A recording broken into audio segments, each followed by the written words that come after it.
abrir a nossa Bíblia em João capítulo 14, versos 1 a 6. Quem não tem Bíblia vai acompanhar na tela e eu vou pedir para acender as luzes do templo. Aí, lá atrás só. Aqui na frente você apaga. Isso. Ok. Podemos ler? Diz assim: não se turbe o vosso coração, crede em Deus, crede também em mim.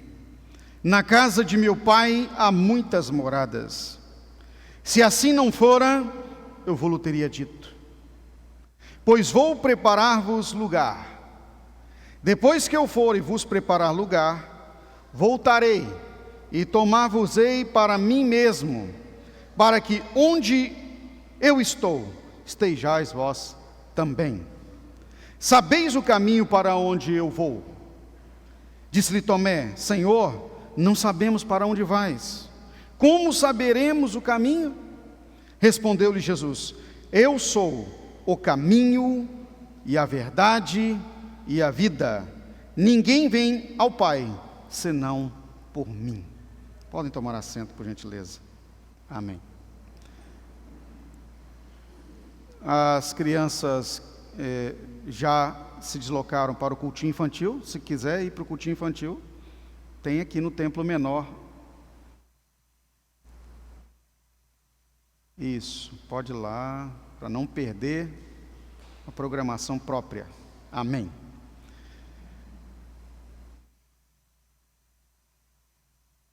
O tema que eu quero compartilhar com você aqui nessa noite para essa mensagem: trânsito livre é o tema.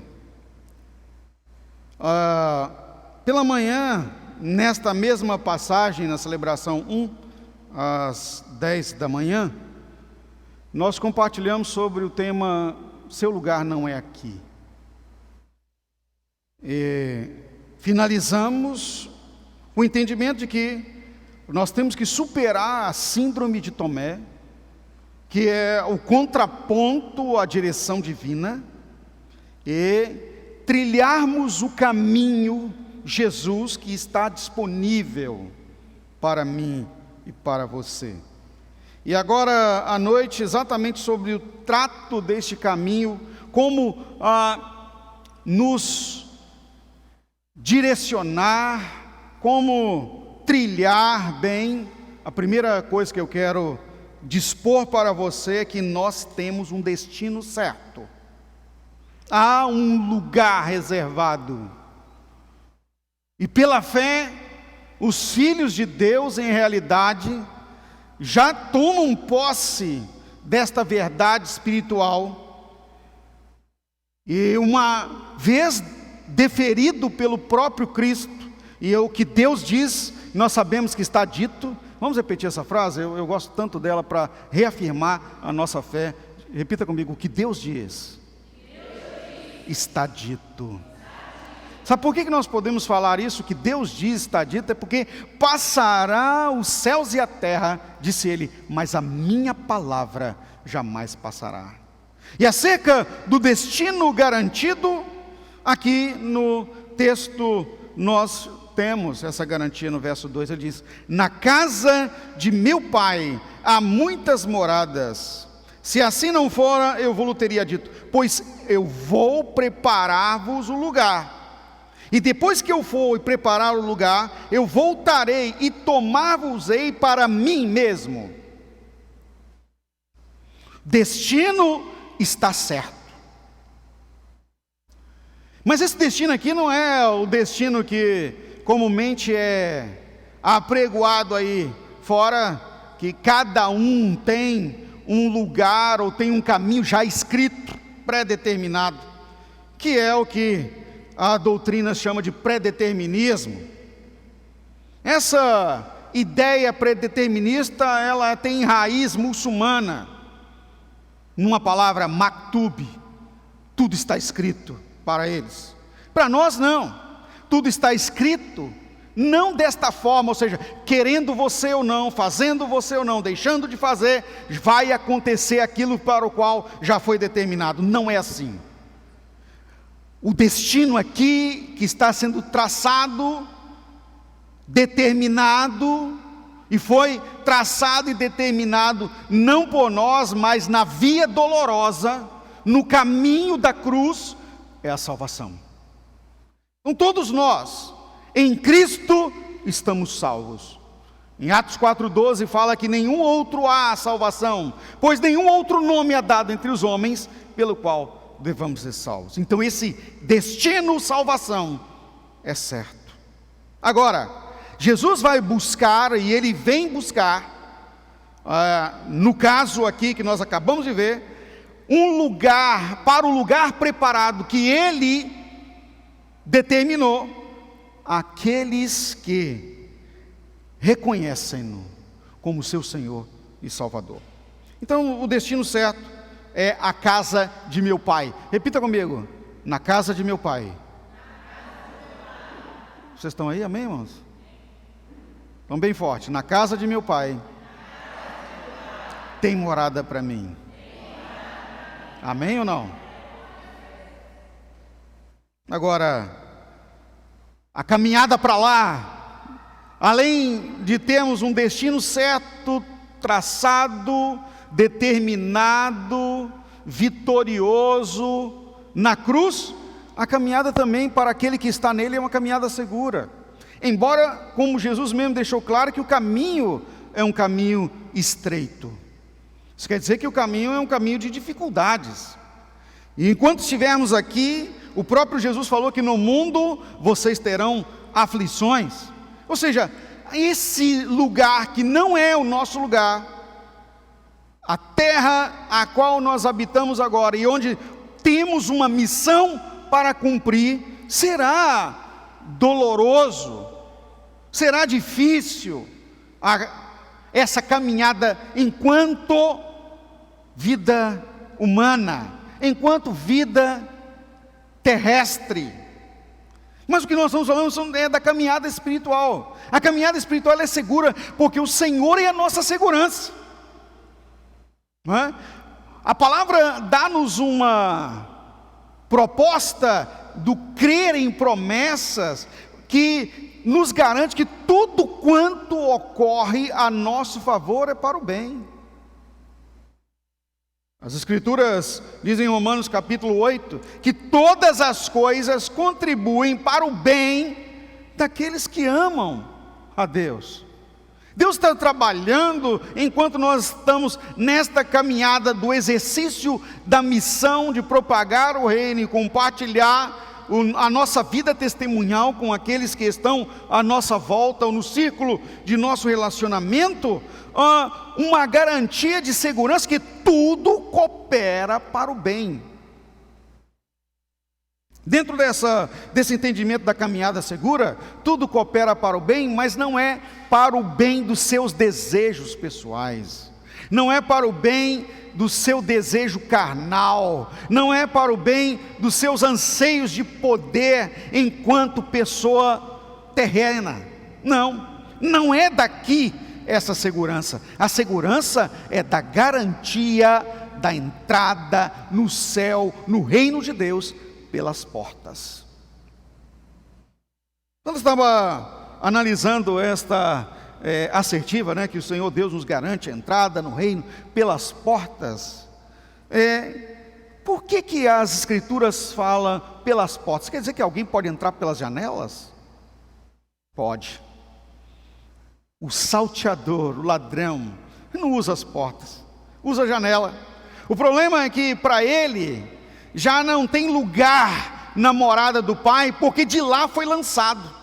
Mesmo que ele se apresente diante de Deus como que uma entrada pela janela, e a Bíblia fala claramente que se apresenta assim o nosso adversário diante de Deus para nos acusar, para apresentar levantes contra ele mesmo. E isso está claro nas Escrituras, no caso de Jó, quando os filhos de Deus, ou seja, os anjos do Senhor, que cuidam de nós, se apresentaram diante do Senhor para lhe prestar adoração, e também apresentaram o seu relatório de transparência, diante do Senhor, entre eles se apresentou Satanás travestido de anjo de luz. E imediatamente foi ele identificado. E o Senhor Deus: de onde você veio? Presta contas aqui. E ele disse: vim de rodear a terra e passear por ela. E aí Deus então lançou-lhe um desafio: você viu o meu servo Jó, homem fiel, temente e que se desvia do mal? E aí então o diabo apresentou as acusações do porquê aquele homem era fiel a Deus. Mas também tem tudo, tem uma família linda, tem riquezas, a bênção do Senhor está sobre ele. Deus disse: pode tirar tudo dele, só não toque na vida. Aflições são situações, ocasiões, oportunidades, tanto físicas quanto espirituais, para que Deus, durante a nossa caminhada de segurança garantida, nos molde. Olha o que Deus falou acerca de Jó, queridos: pode tirar tudo, só não toque nele, na vida dele. O tocar na vida é estar seguro, porque o que importa para nós, meu irmão e minha irmã, é a vida. A vida é o próprio Deus em nós. Disse Jesus: eu sou o caminho e a verdade. O quê?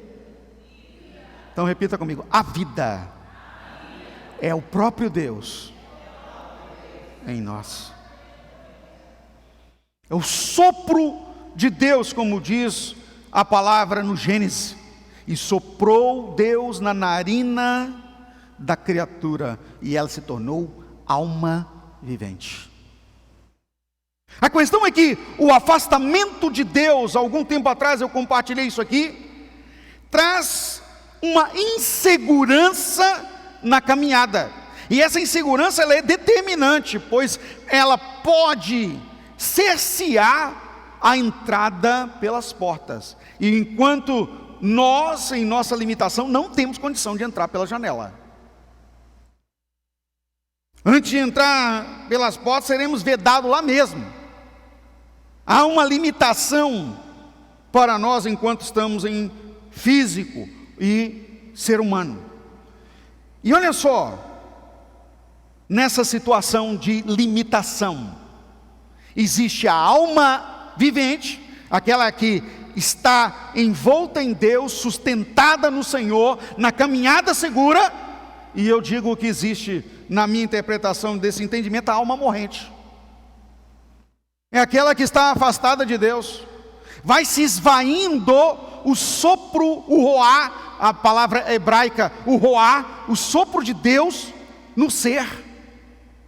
Com o passar do tempo, vai passando a brisa, e aí vem a morte. A brisa mansa e suave, tranquila, aquela mesma que Elias experimentou na boca da caverna, no dia que achou que estava sendo abandonado por Deus, porque ele pensou que Deus viria no terremoto, ele pensou que Deus viria no vendaval, ele pensou que Deus viria na chuva de meteoros, mas Deus falou com ele no sopro manso e suave da brisa, que tocou a sua face na boca da caverna, se esvai na vida do ser humano quando Deus não está. Passa, a brisa, o sopro, ele passa com o tempo. Repita comigo: o sopro passa com o tempo. Mas enquanto estamos na caminhada segura de Deus, não há sopro só eventual, há uma brisa permanente e eterna sobre nós. É o vento do Espírito Santo. Essa garantia de vida, queridos, nos promove, nos promete, nos garante vitória constante. A caminhada é segura. Vai ser difícil? Vai. Pode ter muita montanha, muita subida, muito declive. Poderemos até, como diz o salmista no Salmo 23, passar no vale da sombra da morte, mas Ele estará conosco. O salmista diz: Ele está comigo, pois a vara e o seu cajado me tratam, me protegem. Aleluia. Repita comigo: Deus está. Amém? Deus está garantindo a caminhada. Aleluia. Enquanto Ele garante a caminhada, o caminho, portanto, é um caminho desimpedido. Nada pode nos impedir, nada pode nos segurar, nada pode servir de tropeço para que tenhamos sucesso na caminhada. Agora, a questão, meu irmão, minha irmã, é que nada externo pode servir de tropeço e impedimento. A questão toda é interna. Paulo, falando de sua navegação difícil, quando ele foi tirado de Jerusalém por ordem do imperador para prestar depoimento em Roma, após ser preso por causa do nome do Senhor, sofrer um naufrágio na costa da ilha de Creta, lá no mar Mediterrâneo. Para quem entende um pouquinho de geografia global, é no norte da África, sul da Europa, uma navegação que saiu dos portos da antiga Fenícia para ir a Roma. Paulo estava preso em ferrolhos. É só você lembrar daqueles filmes que tem aqueles homens, né, remando dentro daquelas galeras, e alguns que estão dentro das cadeias. Paulo era um dos amarrados dentro das cadeias, pelo pescoço e pelos braços. Mas como era homem de Deus e tinha uma palavra tão maravilhosa, Deus no Espírito, olha como a navegação para o homem de Deus é diferente. Ele foi levado ao navio com ferrolhos aos pescoços, nos braços e nos pés. Mas quando chegou, a Bíblia fala, achou graça, ou seja, mercê ou misericórdia aos olhos do capitão Paulo. E ele foi tirado dos ferrolhos e colocado na cabine do capitão. Irmãos, eu me lembro disso porque como é maravilhoso você ser filho de Deus e estar em uma situação difícil. Eu tive a oportunidade de fazer uma viagem breve de cunho missionário para conhecimento dos ribeirinhos da Amazônia, lá no rio Tapajós. Estava num daqueles barcos grandes de navegação. E você sabe que nós aqui achamos, né, que aqui é quente, né? É ou não é quente? Hoje que tem gente até com casaco de frio, mas a gente está até com o ar-condicionado ligado. A gente não sabe aqui, a gente fica meio na dúvida, está quente, está frio, fica nessa indecisão. Mas você não sabe o que é o verão no rio Tapajós. E eu estava lá. Um calor enorme, muitos líderes, pastores, missionários de várias partes do mundo. E eu sempre tive na minha mente, se você quer a benéfica, procura quem pode dar. E aí eu fui e falei assim, vou navegar aqui, não vou ficar aqui igual esse pessoal, olhando para o rio, eu vou lá conversar com o capitão. E aí bati na portinha do capitão lá, ele, não, pois não, prontamente, o senhor está precisando de alguma coisa? Sim, eu gostaria de conversar com o senhor aqui que tem experiência de navegação, conhecer um pouco mais pelo Tapajós. Aí ele ficou empolgado, entra aí. Aí já me ofereceu café, água. E aí naquele ele oferecer café, água e tal, e a gente foi conversando, e a viagem longa, cerca de umas 4 horas de barco para dentro do rio.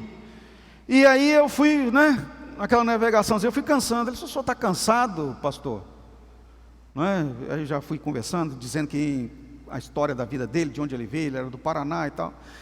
O senhor está cansado um pouco? Olha aqui, toma minha chave e vai para a minha cabine. Pode deitar lá. Lá tem ar-condicionado. Falei, é para já. Um calor insuportável, irmãos. Abria com a chave, né, a cabine do capitão. Que beleza, 4 camas. Ele falou assim, olha, pode ficar com a cama de baixo lá, está toda arrumadinha lá. Tudo que o senhor precisar está lá. Estava tão gostoso lá dentro, estava fazendo frio, gente. Eu usei um edredomzinho. Mas, sabe de uma coisa? Quando a gente ama e cuida de outras pessoas, eu me lembrei dos meus amigos que estavam navegando comigo, e aí eu saí da cabine e fui lá e falei assim, olha, eu estou num lugar que parece o céu, gente. Dá para olhar pela vidraça da cabine, ver lá fora, mas lá dentro está bom demais. Vocês querem dar uma olhadinha? E aí quando eles entraram, os pastores que estavam com a gente, né, aí ocupamos todas as camas e eu tirei uma soneca de 2 horas de viagem. Imagina isso. Que maravilha. Dormir no ar-condicionado, navegando no rio Tapajós. Lindo. Tem nada a ver com o que eu estou pregando, tem a ver com Paulo. Paulo, o que ocorreu com ele foi mais ou menos isso. Não é? Achou misericórdia aos olhos do capitão, Deus o colocou na cabine e agora parecia mais que ele era o capitão do que o próprio capitão. As coisas foram tomando um curso tão difícil. Repita comigo: enquanto estamos aqui, temos aflições. Meu irmão, Deus tira-nos as cadeias, Ele nos coloca no melhor lugar, mas não ache você que não virão levante sobre a sua vida.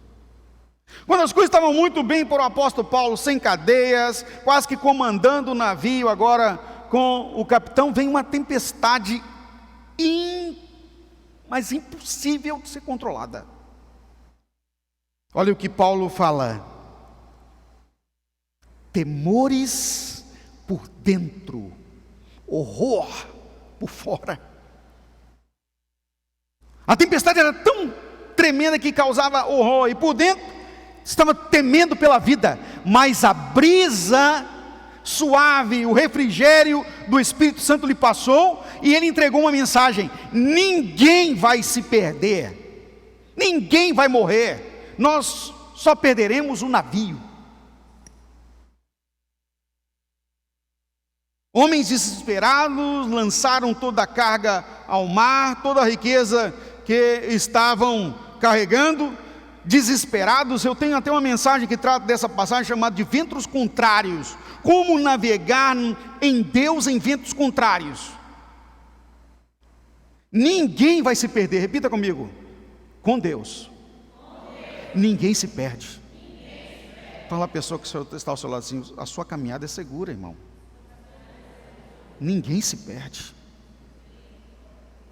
As coisas podem ser difíceis, pode passar no vale da sombra da morte, pode chegar no mais profundo estreito. Se não for de Deus, o prazer em sua infinita bondade e misericórdia e governo recolher, você vai triunfar, vai sair vitorioso do outro lado, mesmo que passe por naufrágio.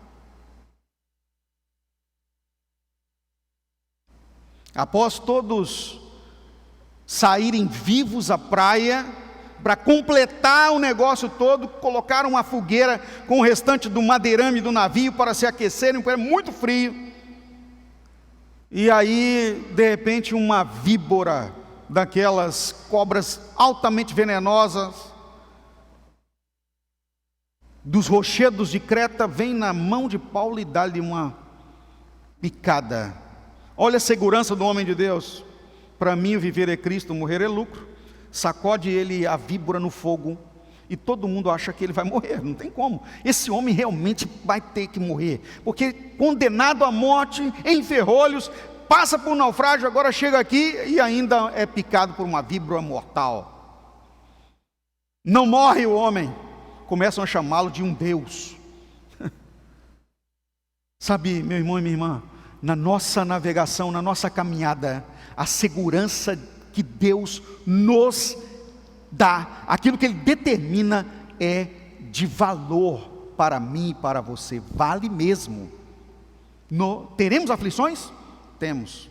Se eu perguntar aqui essa noite, quem é que está passando por dificuldade e aflição na vida? Todo mundo vai dizer: eu tenho alguma. Mas uma coisa é certa, nós temos a segurança: o Senhor está conosco. Ele diz: eis que eu estou com vocês todos os dias até a consumação dos séculos. Você quer a presença de Jesus na sua vida? Levante sua mão e diga amém. No caminho desimpedido, não é fácil mesmo. Mas tem outra coisa que o Senhor, Deus nos garante nesse caminho de desimpedimento. Eu queria que você abrisse sua Bíblia, por gentileza, na carta do apóstolo Paulo aos Gálatas. O capítulo é o 5, verso 1. Nós vamos colocar na tela para você acompanhar. Diz assim, ó: foi para a liberdade que Cristo nos libertou. Portanto, permaneçam firmes e não se deixem submeter a um jugo da escravidão. Ou de escravidão, conforme a tradução. Veja isso aqui, queridos. O Senhor nos libertou. Não tem mais nenhuma cadeia. A palavra de Deus fala em Romanos capítulo 8, verso 1, que nenhuma condenação há mais para aqueles que estão em Cristo Jesus. Não tem mais. Não há mais escrito de dívida contra nós. Pois Colossenses capítulo 1, verso 27, o apóstolo Paulo escreve que Cristo em vocês, esperança da glória. Mas nós podemos nos sabotar, como estava aqui falando no início. Há um inimigo, há uma situação que pode sim ir contra nós, e somos eu e você, nós mesmos. Pois se foi para a liberdade que o Senhor nos libertou, nós precisamos permanecer firmes no caminho desimpedido.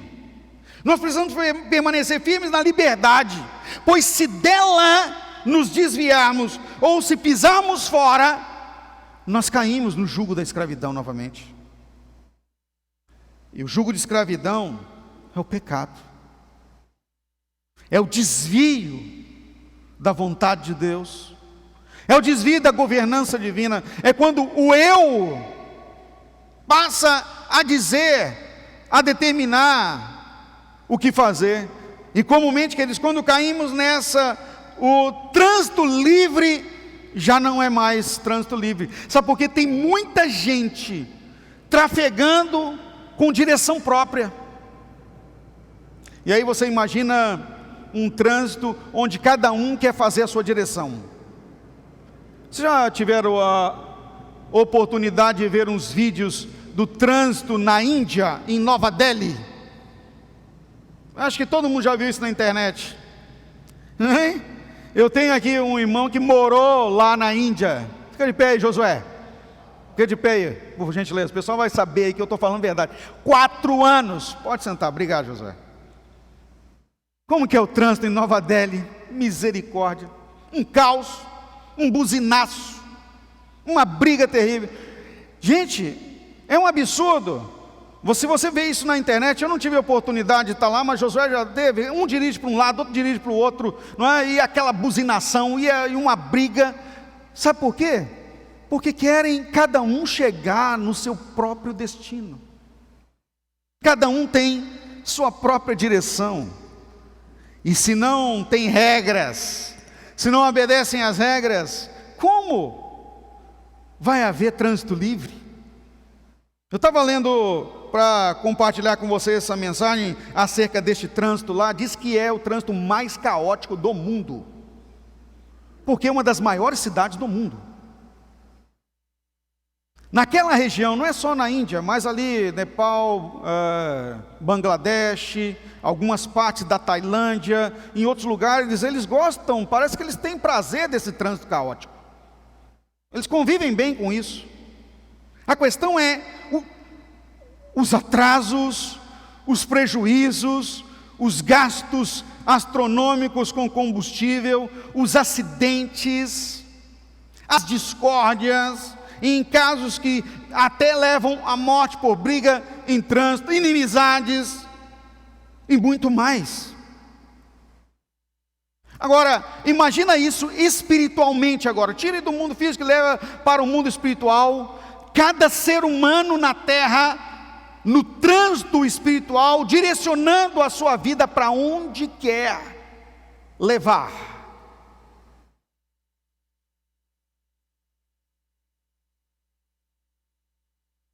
Já viram aquelas balaios onde guarda novelos de linha de crochê ou de lã e aquilo embola tudo?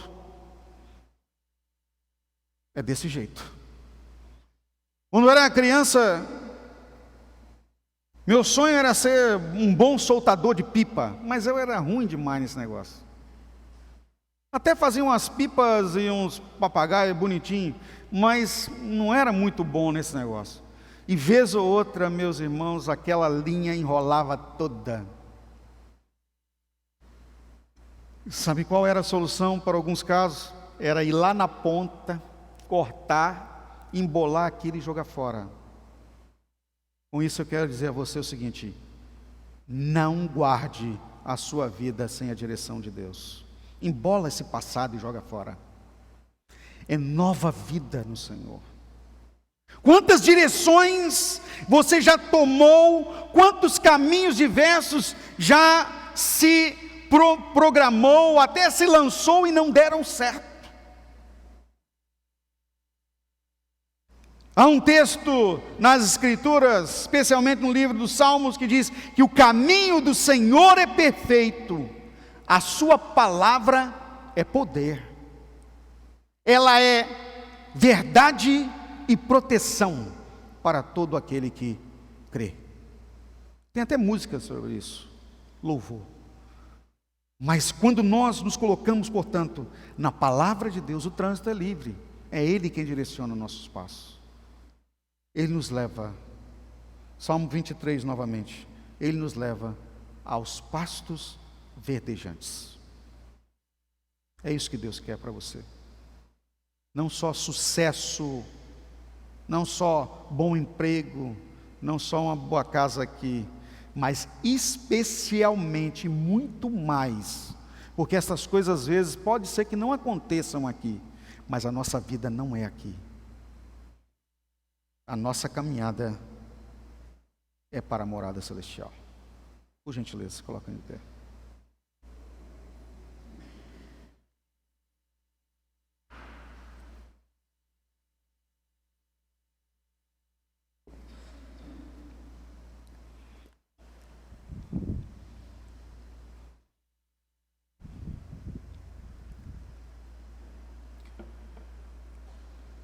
Ante essa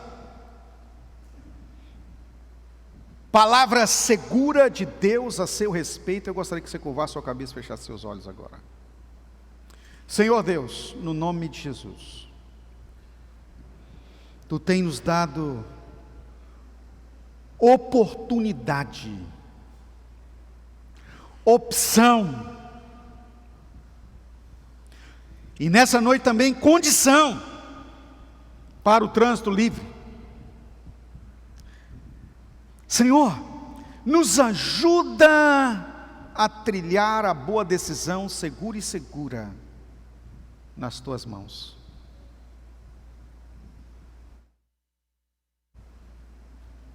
Pois o melhor é estar sob Sua direção, no nome de Jesus. Eu quero orar com você essa noite, para você, sua família, a recobrada de sua trajetória sem os enrolos e os embolar dessa vida para uma nova trajetória. Enquanto nós estivermos aqui louvando ao Senhor, eu abro a oportunidade de você vir aqui à frente, vamos ungí-la com óleo. Estaremos impondo as mãos sobre a sua vida e lhe abençoando. É a sua hora, é a sua vez. A oportunidade está franqueada. Louvemos.